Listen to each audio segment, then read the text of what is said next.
medar deui, ngahanca deui, tur ngahibur deui wargi Dahlia dina radiona sewang-sewangan kupidangan dongeng Sunda ti Dahlia.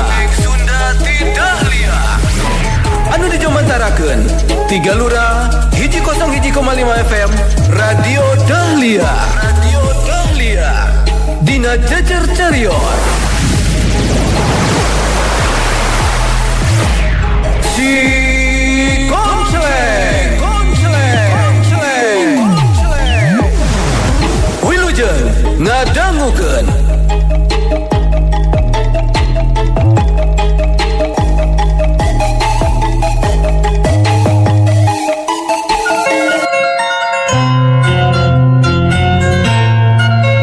Wargi Dahlia kamari teh hambali sareng Injani dicandak ka atau napi diajak ka Pagoron Jayalaga ku Ki Bajuri sareng Mayang Sakti pikeun Balungbang Timur ngeunaan Rehna Rahmi di ampihan ku hambali dugikeun ka ngalahirkeunana kedah Balungbang Timur ka Barjaya kitu saur Ki Bajuri sareng Mayang Sakti.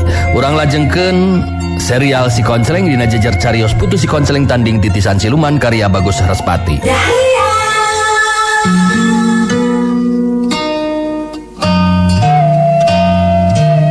Wargi Dahlia waktu tepi ka tempat anu dituju harita Barjaya tetela acan aya datang da puguh keur ka alas waringin anu narima teh harita Sutina. Wayahna we pupuh Barjaya tacan aya mulang geuningan. Kan be sabar ya. Urang daguan heula. Kamana cenah pupuh Barjaya teh Nyai? Batu apal kula mah keur ka mana-manana jeung keur ka mana miangna dieu teh. Keur ka mana cenah? Ya duka atuh Ki. Da eta mah abi oge tara diwartosan upami bade angkat-angkatan teh. Nu matak abi sok rajen kesel ge ku Kang Barjaya teh kitu. Tara pisan aya carita naon-naon. Padahal abdi anu aya di dieu teh kaetang anu paling caket. Da upami aya naon-naon mah nya tetepi abdi ngiring kaca candak panginten. Wayahna we eta mah Nyai. Ya atuh da murid ka guru memang sakuduna kitu milu merhatikeun jeung nanggung jawab kaayaan di dieu. Tu bebeja ka Nyai teh beuneunan rusuh eta teh. Ari ceuk abdi mah teu kitu Ki. Da Kang Barjaya mah tos biasa muhun dianggerkeun. Abdi sigana teh bet siga anu tos teu dianggap. Naon markina abdi nyanggemkeun kitu. Ya marki memang sanes sakali ieu wungkul kaayaan kieu teh. Nanging tos sababaraha kali kieu na teh Ki kesel jadina teh abdi mah. Ki Bajuri jeung Mayang Sakti kawilang harneg oge hatena rada robah paromana semu ngemu ka ambek. Banget henteu panuju kana caritaan Sutina sabab sacara teu langsung ngagorengkeun Barjaya anu ku Ki Bajuri jeung Mayang Sakti mah kawilang jalma anu dipihormat salaku pupuh gabungan. Mayang Sakti neuteup seukeut ka Sutina bari terus nyarita. Teu kudu boga pikiran anu goreng kanu jadi guru Nyai. Sabab najan pupuh Barjaya teu bebeja heula ge asa kuduna masalahku anu jadi murid kudu ngarti kana kawajibanana. Komo ieu sasatna cicing di dieu teh geus dipercaya jadi pribumi.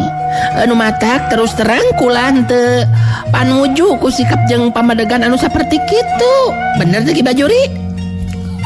Bener Nyai kitu Sutina.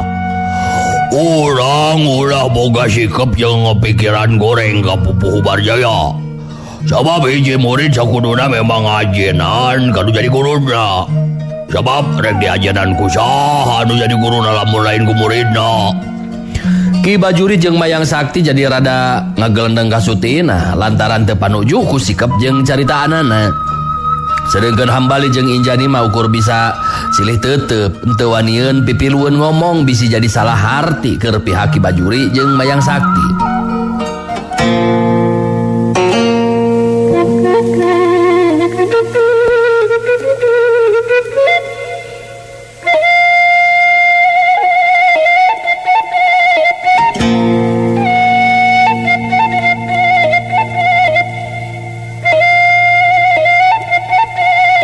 Waktu terus lumaku nepikeun ka reup burit, malah akhirna wanci peuting sumanding tetela Barjaya masih keneh tacan aya datang.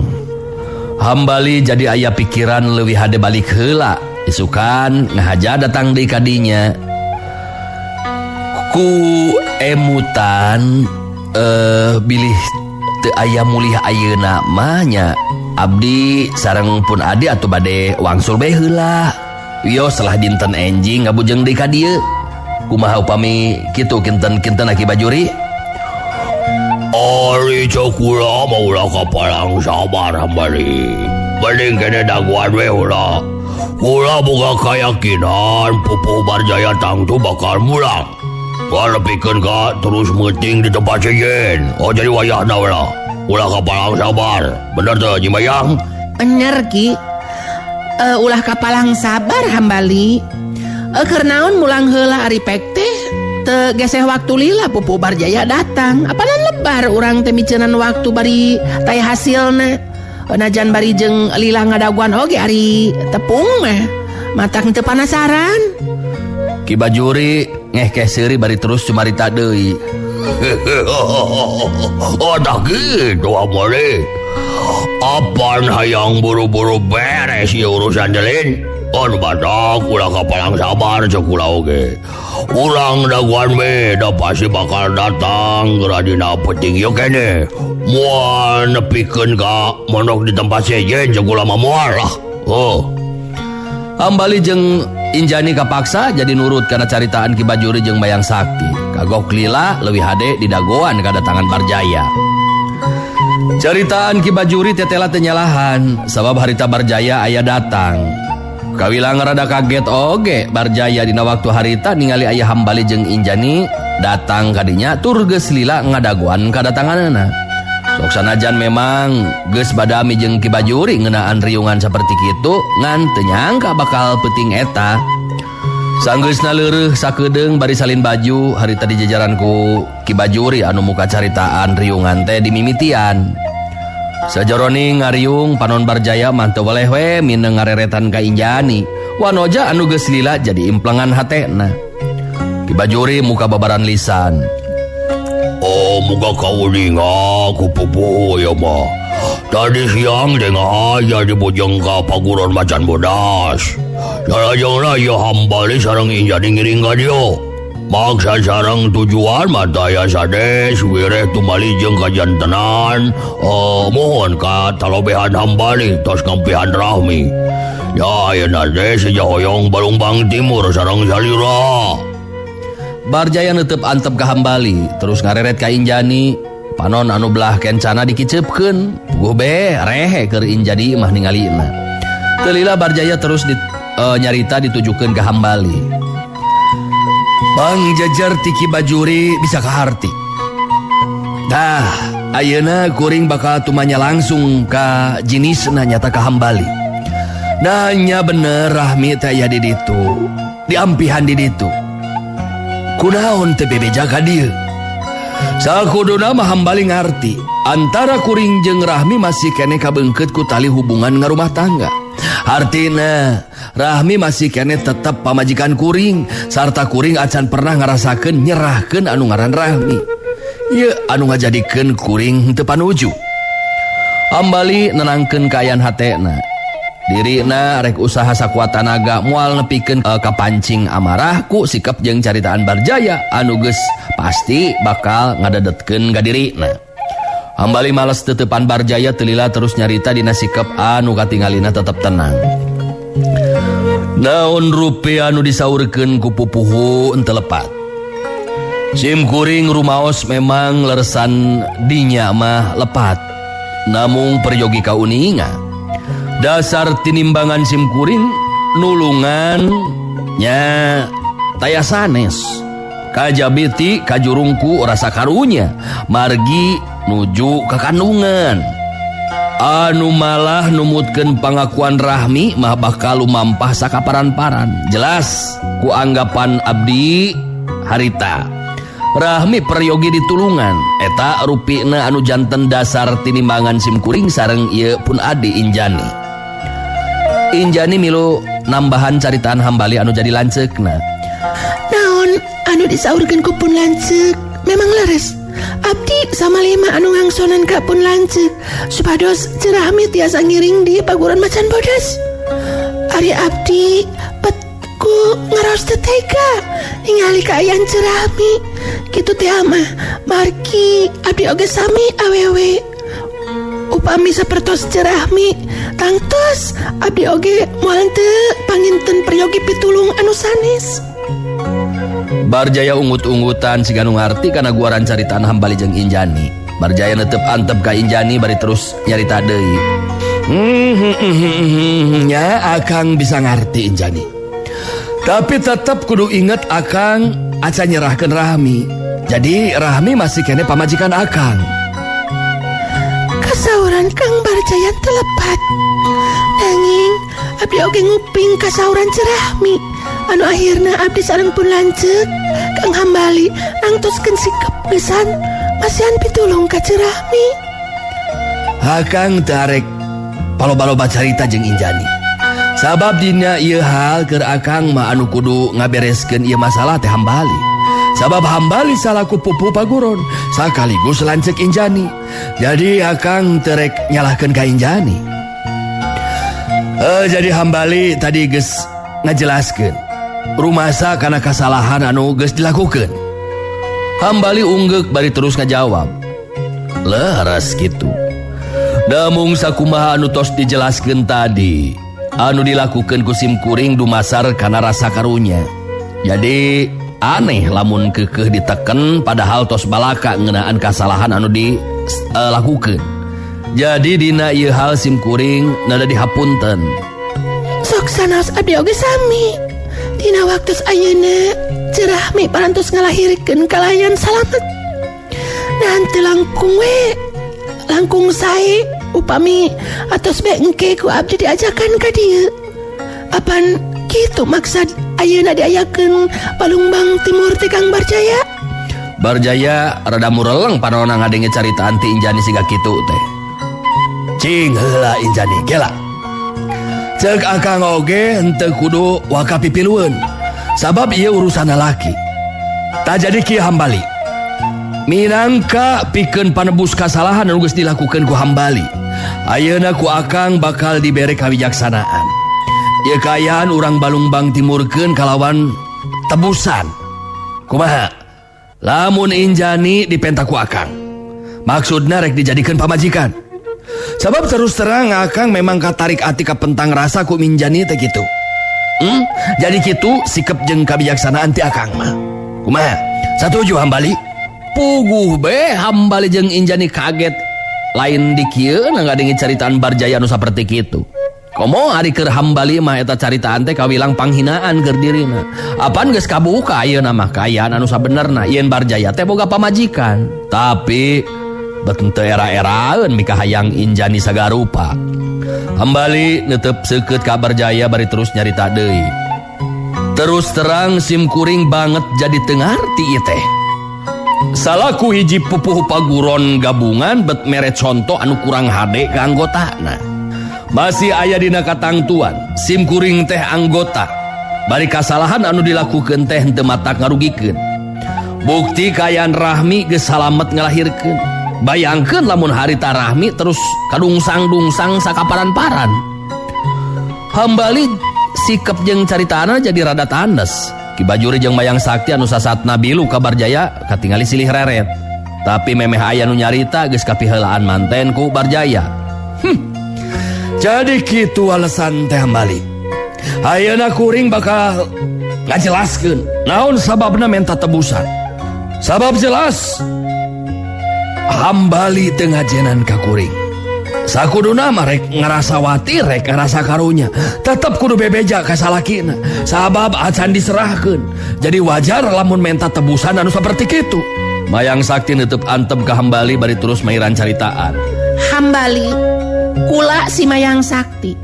Sarua anggota paguron gabungan jelas teu bisa ngabela. Malah lain mihak ka pupuh Barjaya. Ngan jelas tindakan Hambali teh salah. Eta kasalahan tangtu be ente cukup ukur minta dihampura bungkul. Anu matak wajar lamun Pupuh Barjaya ngajukeun tawaran anu saperti kitu. Bener teh Ki Bajuri? Oh ya bener Jai. Sanajan kula oge sarua. Kalau kumaha oge eta tindakan teh tetep salah Hambali. Anu matak wajar lamun Pupuh Barjaya ngajukeun tawaran. Hambali netep seukeut kaki Bajuri jeung Mayang Sari bari terus nyarita deui. Tapi terus terang eta panawaran keur pihak kuring mamang rupa panghinaan. Sabab masalah bet dibulat-belitkeun jeung hal pribadina Injani adik kuring. Anu sok padahal dijelaskeun tadi ku Pupuh Barjaya, ieu mah urusan kuring pribadi. Lantaran kuring pamimpin kulawarga. Jadi keur kuring mah teu bisa narima kana eta panawaran. Sikep jeung caritaan Hambali kawilang tandas. Barjaya nyiak beureum beungeutna, tapi saterusna jadi seuri. Netep seukeut ka Hambali teu lila terus nyarita deui. Andika memang jujur Hambali. Wani sacara terus terang negerakeun kaayaan si hate. Ku kuring di ajenan eta sikep jeung caritaan. Tah, ayeuna mah kieu we atuh.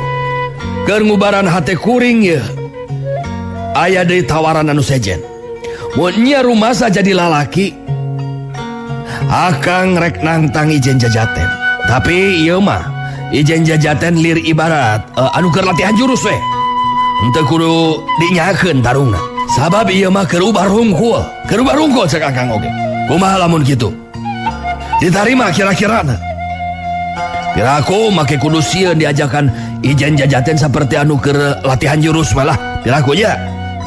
Kumaha ditarima Hambali? Injani ngareret kanu jadi lanceukna. Kitu nate lantaran ngarasa salempang hatena ku aya tawaran saperti kitu ti Barjaya. Puguh apal kana tabeatna Barjaya anu bisa ngareka carita. Sedengkeun pikeun Hambali puguh teu boga ajen pisan upamana pikeun kanolak kana eta tawaran. Najan dina hate leutik mah ngaku ajen pangarti Barjaya teh jelas leuwih punjul tahapanana. Kapaksa Hambali narima kana eta tawaran. Taya bayana, lamun memang aya tawaran seperti itu, sim kuring bakal narima.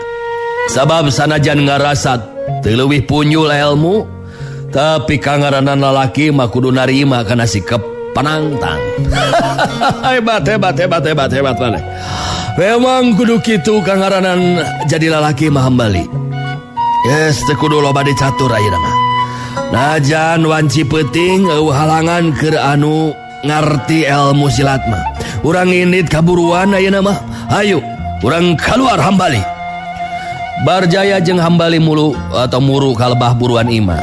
Injani jeung Ki Bajuri katut Mayang Sakti pada milu muru kaluar hayang ngabandungan kana lumangsungna kajadian. Barjaya jeung Hambali pada parancuh dina tangtunganana. Barjaya seuri dina jero hatena bari jeung ngomong sorangan, puguh memang eta kaayaan memang geus jadi rarancangna. Si Hambali memang bodoh. Manehna moal nyangkeun lamun dina peuting ieu aing ngalakukeun tindakan teh kawilang garang jeung telenges.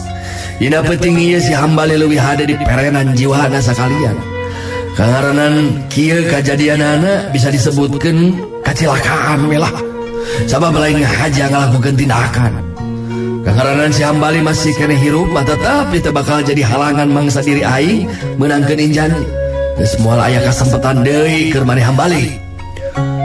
Kitu diantara galecokna hate Barjaya dina waktu harita. Sedengkeun Hambali sayaga diri di barung jeung waspada. Sanajan Barjaya nyebutkeun yen Ijen teh hitung-hitung latihan, tapi Hambali teu percaya kitu bae. Anu mata kudu waspada mangsa nying hareupan panarajang lawan. Barjaya netep seukeut ka Hambali bari terus nyarita. Saya gadiri Hambali. Ieu Ijen Jajaten urang mimitian. Anggaplah ayeuna urang keur ngalakukeun latihan. Heungan tangtu kudu dibuktikeun kemampuan salaku pupuh macan bodas. Urang mimitian ya. Hiat, curilat. Waktosna wargi. Parantos teh kapan teu karaos nyarelekna waktos. Kedah ditunda deui wae ieu serial si konseling dinten ieu. Insyaallah enjing urang alajengkeun deui atuh sim kuring dinten anu mancan tugas Bunda dan Mary amit mundur amit mungkur kasadayana atur nuhun kana sadaya perhatosanna hapunten samodaya kekirangan sareng kelapatan wilujeng kantun permios. Assalamualaikum warahmatullahi wabarakatuh. Panteng radio Panteng Dahlia enak-enak langgamnya Dahlia prungah gogo goyang. Wargi Dahlia cag heula urang cageun heula dugi ka dieu dongeng Sunda ti Dahlia dina dinten ieu dina carios si Komceleng tong hilap ulah dugi ka kantun enjing patepang dangu deui dina acara sareng tempat anu sami mung di 101,5 FM Radio Dahlia. Wilujeng kantun permios.